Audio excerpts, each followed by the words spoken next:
тақырыбында балалар қолға берілген сұрақтарының артында сұрақтар бар. Кімге түсті?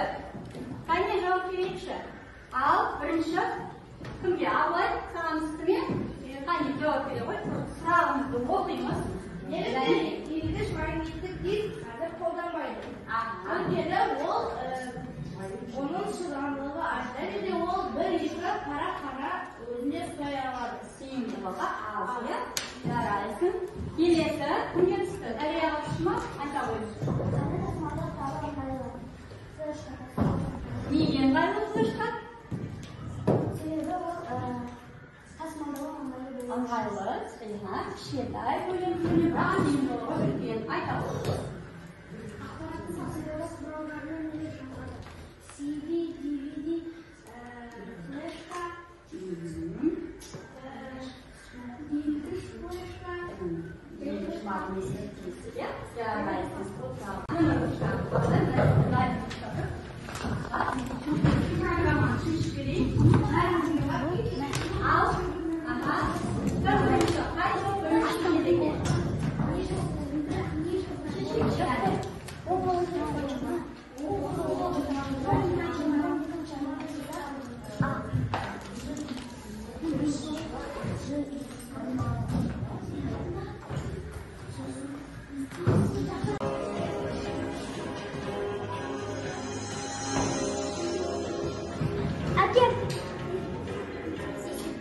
Сабағымыздың тақырыбы интернет желісінде жұмыс жасаудың қандай қалып-қатері бар.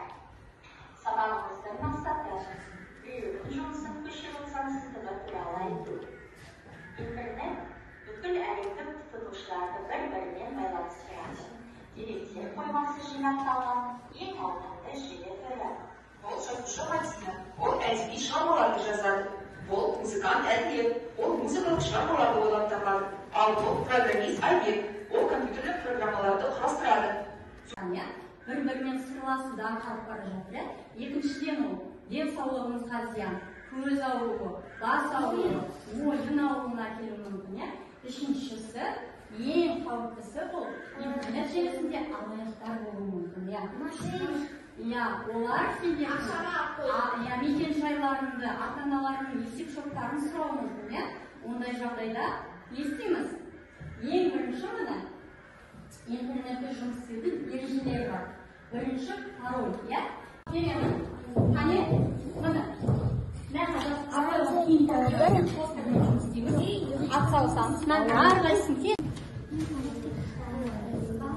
интернеттің пайдасы абылай. Пайдасын кестік, бай.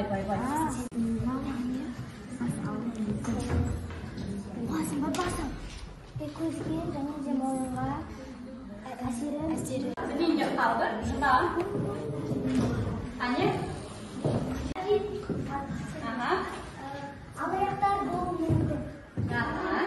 Банктан ақша алуы мүмкін. Әртүрлі аурулар болуы мүмкін. Мысалға, омыртқа, көз, мойын. Дұрыс айтасың. Болды ма? Омыртқаға зияны келтіреді. Ал енді жігіттер тыңдап көрейікші. Интернеттің пайдасы ол арақашықта достарымен, туысқандарымен байланысуға болады. Тағы да?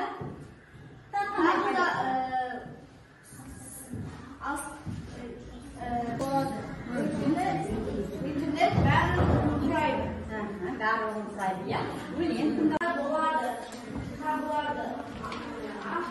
Автобус екіге бөлінеді. Проект.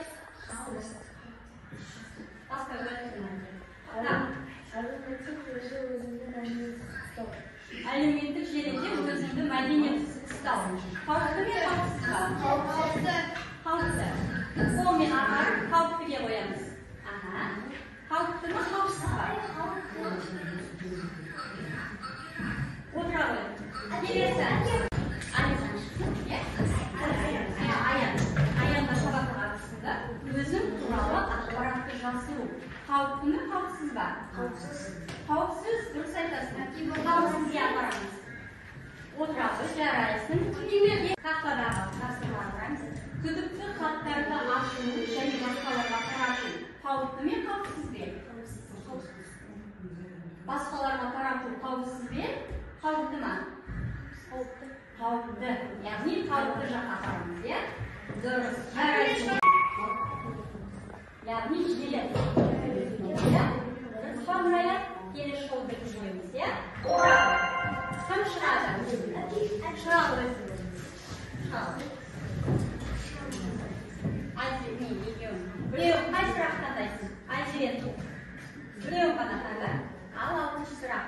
Қандай браузерлерді білесің? Google Chrome, Google Opera, Google Chrome, Opera бөлек браузер. Яндекс. Дұрыс.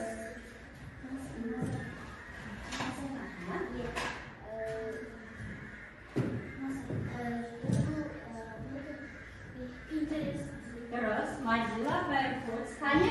Жауабыңызды тексерейікші, қане?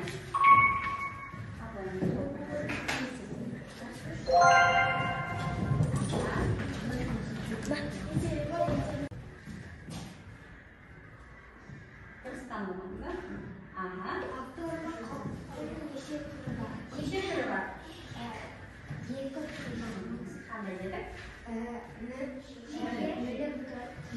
Дұрыс айтасың. Жарайды. Браузер қандай қызмет атқарады, Аян? Қандай қызмет атқарады? Аянға кім көмектеседі? Ал Нұрая өзің көмектесіп жүрсің мүмкін? Браузер қандай қызмет атқарады? Браузер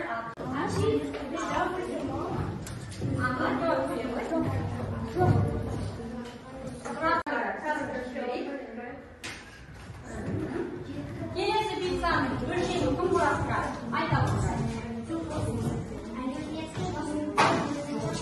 Кірікті хаттарды ашып, онда басқаларға беруге қаншалықты дұрыс? Бұл мәселе кірікті хатты қалайды солай жіберу керек. Өйткені олар өзінің идеясы авторлық құқығы бар, оны біреу алуға болмайды. Алса ол плагиат деп аталады. Ал жақсы. Бірінші топ. Барлығына сұрағыңыз жоқ болса, бүгінгі сабақтан ең басты білетініңіздің не? Плагиат. Ұғымымен интернет желісі жалпы білеміз. Қандай браузерлер арқылы қолданылады? Сонымен таныстық. Бүгінгі біздің сабағымыздың мақсатын жеттік деп ойлаймын. Барлығымыз түсіндік қой? Плагиат деген не деп сұраған кезде жауап бере аламыз ба? Иә, жауап бере аламыз. Ендеше бұл бекіту сұрақтар болатын. Осымен сабағымызды бүгін бекіттік. Енді үй тапсырмыз.